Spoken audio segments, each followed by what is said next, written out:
बिस्मिल्लाहिर्रहमानिर्रहीम अस्सलाम वालेकुम। कैसे हो प्यारे बच्चों, उम्मीद करती हूँ खैरियत से होगे। हम कर रहे हैं चैप्टर नंबर 11 रेट के कुछ क्वेश्चंस आपके लेसन नंबर 2 पेज नंबर 232 के ऊपर। आपका अगर पेज कुछ डिफरेंट भी होगा स्टूडेंट्स, तो आपका जो चैप्टर नंबर 11 आपका जो भी चैप्टर रेट से रिलेटेड होगा उसके अंदर आपके पास ये क्वेश्चन मौजूद होगा। तो जहां पर भी आपके पास है आप वहां पर इसको देख सकते हैं। ठीक है, तो स्टार्ट करते हैं अपनी वीडियो, एंड तक देखिएगा, स्किप मत कीजिएगा। इंपॉर्टेंट क्वेश्चन है, इस तरह के क्वेश्चन आपके एग्जाम में आ सकते हैं। ये होते हैं हमारे एक्सचेंज रेट से मुतालिक, यानी एक करेंसी से दूसरी करेंसी के अंदर जब हम कन्वर्ट करते हैं तो वहां पर हमारे पास जो रेट लगता है उसको हम एक्सचेंज रेट कहते हैं। ठीक है, इससे मुताल्लिक ये क्वेश्चन है, स्किप मत कीजिएगा, वीडियो एंड तक देखिएगा और अच्छी लगे तो लाइक कीजिएगा, अपने फ्रेंड्स के साथ जरूर शेयर कीजिएगा। स्टार्ट करते हैं, देखते हैं यहाँ पर हमारे पास क्वेश्चन में क्या है। The graph below shows the exchange rate between the Singapore dollar and the Malaysian ringgit on a particular day. ठीक है, एक दिन में सिंगापुर जो डॉलर्स हैं और मलेशियन रिंगिट है, इसका हमें एक्सचेंज रेट यहाँ पर दिया गया है। अब इसको हम स्टडी कैसे करेंगे, तो देखिए यहाँ पर हमें किस तरह से ग्राफ दिया गया है। यहाँ पर मलेशियन रिंगिट के आप देख सकते हैं जो वैल्यूज हैं वो हमारे पास जो है वो जल्दी आगे बढ़ रही हैं, यानी 1 2 3 4 5 6 तक दी गई है, जबकि सिंगापुर डॉलर्स हमारे पास सिर्फ $2 तक ही ग्राफ में जा पा रहे हैं। ठीक है, तो हम यहाँ पर देखेंगे कि कहाँ पर हमारी जो ये लाइन है वो दोनों को कॉन्साइड कर रही है, यानी कि दोनों के साथ मिल रही है। तो अगर आप यहाँ पर देखें स्टूडेंट्स, ये जो हमारी लाइन जा रही है ये जाकर जो डॉटेड लाइन हमें शो कर रही है सिंगापुर डॉलर्स, और यहाँ से जो हमारे पास वर्टिकल जो डॉटेड लाइन है ये मलेशियन रिंगिट को जो है शो कर रही है। तो ये हमारे यहाँ पर दोनों मिल रहे हैं कौन से पॉइंट पर, जबकि मलेशियन रिंगिट 3 है और सिंगापुर डॉलर्स 1 है। इसका मतलब ये हुआ कि एक सिंगापुर डॉलर बराबर है मलेशियन 3 रिंगिट के। ठीक है, इसी तरह से देखिए 2 सिंगापुर डॉलर्स हमारे पास बराबर हैं 6 मलेशियन रिंगिट के। इसका मतलब ये हुआ कि एक सिंगापुर डॉलर होगा तो उसके बदले में 3 मलेशियन रिंगिट आपको मिल जाएंगे। ठीक है, लेकिन अगर उसका डबल कर दें यानी कि 2 कर दें, तो 2 को 3 से मल्टीप्लाई कर दोगे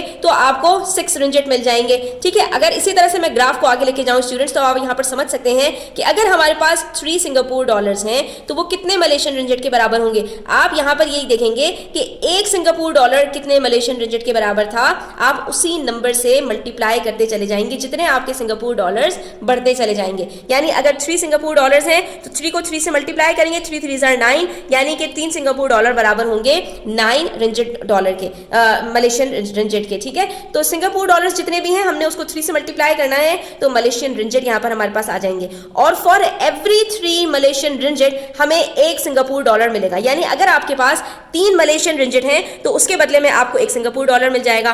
3 के मल्टीपल्स हमारे पास यहाँ पर बढ़ते चले जाएंगे, और जो भी हमारे पास नंबर होगा मलेशियन रिंगिट में हम उसको 3 से डिवाइड कर देंगे तो हमें सिंगापुर डॉलर्स पता चल जाएंगे। फॉर एग्जांपल मैं यहाँ पर 3 का एक मल्टीपल लेती हूँ 15, 3 के टेबल में 15 आता है। ठीक है, तो अगर मेरे पास 15 मलेशियन रिंगिट हैं तो उसके बदले में मुझे कितने सिंगापुर डॉलर्स मिलेंगे, सिंपल है, 15 को 3 से डिवाइड कर देते हैं, आंसर आता है 5। इसका मतलब है कि 15 मलेशियन रिंगिट के बदले में हमें 5 सिंगापुर डॉलर्स मिलेंगे। तो इसका मतलब ये हुआ स्टूडेंट्स कि हमारे पास जो भी करेंसी, ठीक है, जो भी करेंसी हमारे पास बिगर है, कौन सी करेंसी बिगर होती है कि जो हमें कम जो है वो मिलते हैं अगर हम दूसरी करेंसी से जो है वो कन्वर्ट करें। जैसे यहाँ पर मलेशियन रिंगिट के बदले में हमें कम सिंगापुर डॉलर्स मिल रहे हैं, यानी एक मलेशियन रिंगिट के बदले में हमें $1 से कम मिलेगा, तो ये हमारी जो करेंसी है वो बिगर होती है। ठीक है, और जो हमारी दूसरी करेंसी होती है वो हमारे पास यहाँ पर कम वैल्यू की होती है। अब यहाँ पर हमारे पास क्वेश्चन क्या है वो भी हम यहाँ पर देख लेते हैं। जुनहाउ हैज $1, यानी कि 1 सिंगापुर डॉलर है,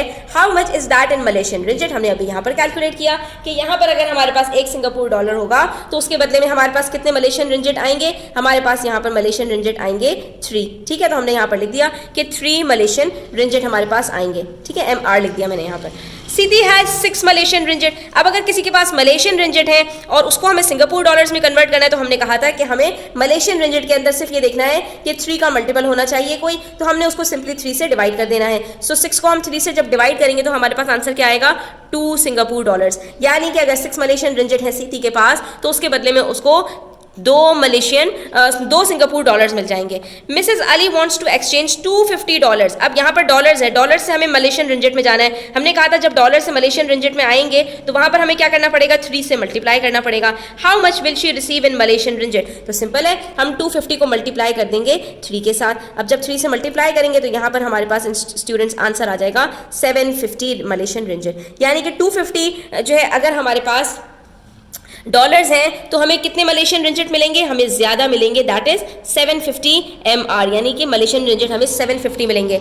और फ्रॉम द ग्राफ, अच्छा अब ये आपको यहाँ पर आंसर्स बता रहे हैं कि ग्राफ से हमें $1 बराबर है 3 मलेशियन रिंजिट के और 6 मलेशियन रिंजिट बराबर है $2 के, जो कि हमने ऑलरेडी कैलकुलेट कर लिया। और जब बात आ रही है $250 की, तो अब यहाँ पर इन्होंने भी 3 से 250 को मल्टीप्लाई किया और आंसर आ गया 750 मलेशियन रिंजिट, यानी कि मिसेस अली को 750 मलेशियन रिंजिट मिलेंगे। ठीक है, और अगर यहीं पर स्टूडेंट्स मैं आपको एक और क्वेश्चन दे दूं कि अगर हमारे पास फॉर एग्जाम्पल यहाँ पर मलेशियन रिंजिट हो, अगर मैं आपसे कहूँ कि मेरे पास है यहाँ पर 237, यानी मेरे पास 237 अगर मलेशियन रिंजिट हैं और मुझे सिंगापुर डॉलर्स कितने बनेंगे यहाँ पर, तो आप क्या बता सकते हैं मुझे कि इसके अंदर सिंगापुर डॉलर्स कितने बनेंगे? तो जल्दी से यहाँ पर कैलकुलेट करके बताइए और मुझे कमेंट सेक्शन के अंदर बताइए कि 237 मलेशियन रिंजिट हो तो इसके बदले में कितने हमारे पास यहाँ पर सिंगापुर डॉलर्स आ जाएंगे।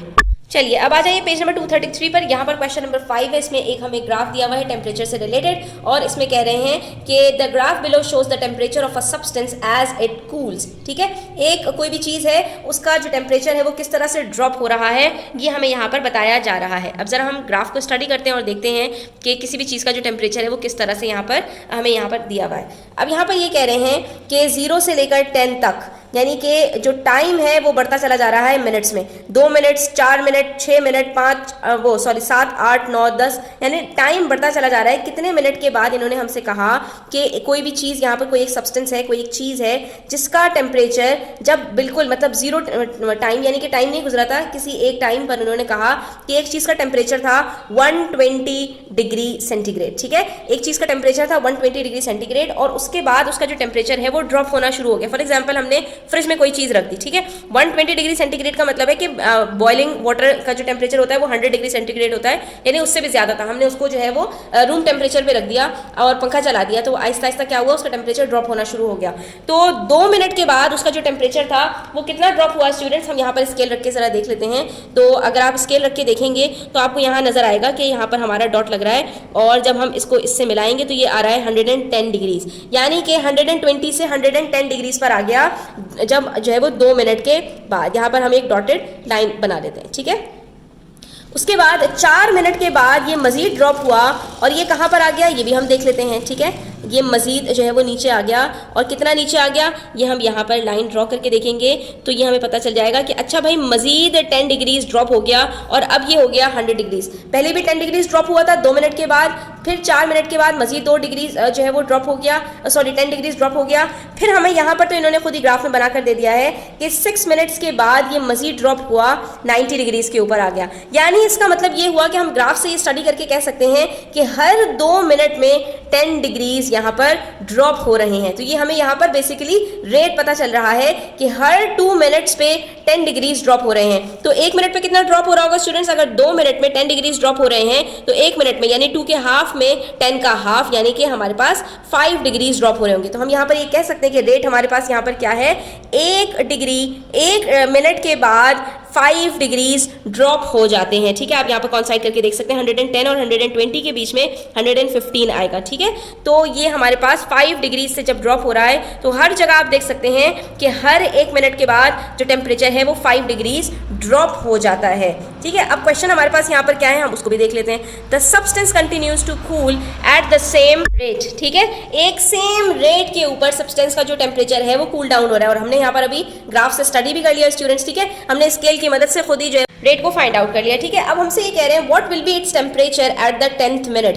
तो जब 10 मिनट गुजर जाएंगे तो इसका टेम्परेचर क्या होगा स्टूडेंट्स, हमने यहाँ पर देखा कि हर 1 मिनट में 5 डिग्रीज ड्रॉप होते हैं, ठीक है। तो यहाँ पर 10 मिनट के बाद 10 मिनट में कितने डिग्रीज ड्रॉप होंगे, अगर 1 मिनट में 5 डिग्रीज ड्रॉप हो रहे हैं तो 10 जो है वो मिनट्स के अंदर 10 × 5 यानी 50 डिग्रीज ड्रॉप होंगे, ठीक है। ये आपने यहाँ पर एक रफ सा यहाँ पर जो है वो वर्किंग कर लेनी है स्टूडेंट्स। उसके बाद हम स्केल को रखेंगे और स्केल की मदद से इस लाइन को मज़ीद आगे लेकर जाते जाएंगे, ठीक है, जहाँ पर ये हमारे पास 10 तक पहुंच जाए और उसके बाद एक स्ट्रेट लाइन हम यहाँ पर बनाएंगे और देखेंगे कि हमारे पास यहाँ पर क्या ये 50 डिग्री से ड्रॉप हुआ है या नहीं, ठीक है। अब आपने एक स्ट्रेट लाइन यहाँ पर बनानी है स्टूडेंट्स, तो ये हमारे पास आ रहा है 70 के ऊपर, ठीक है। ये आपको मैं तरीका बता रही हूँ कि आप ग्राफ की मदद से किस तरह से यहाँ पर अपने क्वेश्चन को सॉल्व कर सकते हैं। तो ये 10 मिनट्स के बाद जब 70 डिग्रीज ड्रॉप हुआ तो ये बेसिकली था कहाँ, 120 डिग्रीज पर था, और 120 में से अगर आप 70 को माइनस करें तो ये कहाँ पहुँच गया, कितने डिग्रीज ड्रॉप हुआ, 50 डिग्रीज ड्रॉप हुआ है। ठीक है, तो ये आप देख सकते हैं यहाँ पर। लेकिन क्वेश्चन को इन्होंने सॉल्व किस तरह किया वो हम यहाँ पर देख लेते हैं स्टूडेंट्स। अब इन्होंने हमसे कहा कि change in temperature after 6 minutes is equals to 120 minus 90। ठीक है, तो जब इस तरह के क्वेश्चंस को हमें पेपर पे सॉल्व करना होगा तो उसका एक तरीका ये भी है कि हम यहाँ पर ये देखेंगे कि हमारा जो टेम्परेचर है वो कितना चेंज हुआ है। ठीक है, तो हम यहाँ पर देख सकते हैं स्टूडेंट्स कि ये 0 मिनट और 0 से 6 मिनट यानी कि 6 मिनट में हमारे पास जो चेंज आया है वो हमने देखना है कि 0 मिनट पे ये 120 था और 6 मिनट्स में इन्होंने हमें बताया कि ये 90 डिग्रीज पर आ गया। तो ये हमारा कितनी देर में आया, 6 मिनट्स में आया, और कितना आया, 120 से 90 आया। तो हम यहाँ पर ये कह सकते हैं कि 120 माइनस 90 अपॉन 6 मिनट्स, यानी कि 6 मिनट में हमारे पास ये जो है वो डिफरेंस आ रहा है। और ये डिफरेंस है कितना, 120 में से आप 90 माइनस कीजिए तो आंसर आता है 30, यानी कि 6 मिनट में 30 डिग्रीज हमारे पास यहाँ पर जो टेम्परेचर है वो ड्रॉप हो गया। तो इस तरह करने से स्टूडेंट्स हम आराम से रेट कैलकुलेट कर सकते हैं। कैसे, कि इस 30 में से जब आप 6 को डिवाइड करेंगे तो आपके पास आंसर आ जाएगा 5 डिग्री सेंटीग्रेड, 6 1 6 6 5 30, यानी 1 मिनट में 5 डिग्री सेंटीग्रेड जो है आपका ड्रॉप हो रहा है। तो इस तरह से आप रेट कैलकुलेट कर लेंगे। कैसे, कि यहाँ पर इन्होंने आपको टाइम भी बताया है और क्वांटिटी भी बताई है, और हमने कहा रेट कैलकुलेट करना हो तो हम सिंपली क्या करते हैं, हमारी जो टोटल क्वांटिटी होती है उसमें से हम टाइम को माइनस कर देते हैं। अब यहाँ पर क्वांटिटी हमारी कितनी थी, 6 मिनट के अंदर हमारे 30 डिग्रीज यहाँ पर जो है वो चेंज हुए थे। ठीक है, तो इस तरह से हमने यहाँ पर जो है उसको कैलकुलेट कर लिया। तो ये 30 डिग्रीज हमारे पास आया। Rate of change in temperature कैसे निकालेंगे, 30 डिवाइडेड बाय 6, और ये हमारे पास आ गया 5 डिग्री सेंटीग्रेड पर मिनट। तो अगर 5 डिग्री सेंटीग्रेड यहाँ पर हर मिनट में कम हो रहे हैं तो 10 मिनट में जो इन्होंने हमसे सवाल पूछा है हम यहाँ पर आसानी से कैलकुलेट कर सकते हैं कि अगर हमारे पास टाइम 10 मिनट्स का हो और रेट हमारे पास 5 डिग्रीज का हो तो हमारा जो क्वांटिटी है वो कितनी होगी। हमने सिंपली यहाँ पर ये करना है स्टूडेंट्स कि हमारे पास यहाँ पर हमारे पास 6 मिनट के ऊपर 90 डिग्री सेंटीग्रेड था स्टूडेंट्स, और हमसे 10th मिनट का पूछा है। तो हम यहाँ पर सिंपली कहेंगे कि 90 में से हमने माइनस कर देना है। कितने मिनट हमारे पास आगे बढ़ रहे हैं, 6 से 10 तक 4 मिनट्स होते हैं, और हर मिनट के ऊपर 5 डिग्री सेंटीग्रेड बढ़ रहा है। तो हर मिनट पे 5 डिग्री सेंटीग्रेड ड्रॉप होता चला जाएगा। तो 5 4 20 होता है, यानी 90 डिग्रीज में से हम जब 20 को माइनस करेंगे तो हमारे पास ये आंसर 70 आ जाएगा। ठीक है, तो यहाँ पर इन्होंने यही कहा कि हमारे पास 6 मिनट के ऊपर कितना डिग्री था, 90 डिग्री था, और उसके बाद 4 मिनट आगे बढ़े हैं। ठीक है, और हर मिनट के ऊपर 5 डिग्रीज ड्रॉप हुआ है। तो अब यहाँ पर स्टूडेंट्स आपको वो जो ऑपरेशंस का ऑर्डर होता है उसको फॉलो करना है कि पहले आप मल्टीप्लिकेशन करेंगे और फिर आप माइनस करेंगे। तो 5 4 20, और 20 को जब आप 90 में से माइनस करेंगे तो आंसर आ जाएगा 70 डिग्रीज। ठीक है, इसका मतलब ये हुआ कि आपके पास 10th मिनट के ऊपर 70 डिग्रीज ड्रॉप हो जाएंगे। ठीक है, जो कि हमने पहले ही यहाँ पर कैलकुलेट कर लिया था ग्राफ की मदद से। ठीक है स्टूडेंट्स, यहाँ पर हम कैलकुलेट कर चुके थे इसको। फिर से रिकैप कर दूं स्टूडेंट्स, इस तरह के क्वेश्चंस को करने के लिए आपको इस चीज़ को याद रखना है कि जब आपके पास क्वांटिटी गिवन हो और आपको टाइम गिवन हो तो आपने पहले रेट कैलकुलेट करना है, और उसके बाद जब आपके पास रेट कैलकुलेट हो जाएगा तो जो आपके पास नया टाइम दिया हुआ है, यानी जैसे यहाँ पर आपसे 10th मिनट की बात की थी, तो जो नया टाइम दिया गया है और उसके साथ आपका जो रेट आया है, आपने सिंपली यहाँ पर अगर ये भी कर दिया होता ना कि 10th मिनट की बात की है और हम 10 को 5 से मल्टीप्लाई कर देते, यानी हर मिनट के ऊपर 5 जो डिग्रीज है वो ड्रॉप हो रहा है, तब भी आपके पास यहाँ पर आंसर आ जाता 50 डिग्री सेंटीग्रेड, यानी आपका जो टेम्परेचर है वो 50 डिग्री सेंटीग्रेड से गिर जाएगा, यानी ड्रॉप हो जाएगा। तो एक्चुअली हमारे पास यहाँ पर था कितना, 120 था, 120 में से हम 50 को माइनस करते तब भी हमारे पास यहाँ पर आंसर 70 आ जाता है। इन्होंने किस तरह कैलकुलेट किया, इन्होंने 90 से कैलकुलेट किया, यानी जहाँ तक कैलकुलेशन की हुई थी उससे आगे से कैलकुलेट किया। तो इन्होंने 90 में से माइनस किया किसको, कि 90 के बाद हमारे पास मजीद सिर्फ 4 मिनट्स बढ़े थे, तो इन्होंने 4 को 5 से मल्टीप्लाई किया। जब जबकि हमने इनिशियली जब जो है वो कैलकुलेट किया था तो हमने 10 से ही मल्टीप्लाई किया था 5 को, क्योंकि हम 120 में से माइनस कर रहे थे, लेकिन इन्होंने 90 में से माइनस किया तो इन्होंने आगे जो कैलकुलेशन की उसके अंदर जो है वो 4 से इसको मल्टीप्लाई किया। तो इस चीज़ को आप खुद ही अंडरस्टैंड कर सकते हैं। क्वेश्चन को रीड करके भी स्टूडेंट्स अगर आप गौर से समझने की कोशिश करेंगे तो उसकी जो अंडरस्टैंडिंग है वो बिल्ड हो जाती है और आपके लिए सॉल्यूशन आसान हो जाता है। ठीक है, तो एक ही क्वेश्चन को आप 2-3 तरीकों से कर सकते हैं। आज के लिए इतना ही, इंशाल्लाह मिलते हैं नेक्स्ट वीडियो में। अपना बहुत सारा ख्याल रखिएगा, चैनल सब्सक्राइब करते जाइएगा। अल्लाह हाफिज़।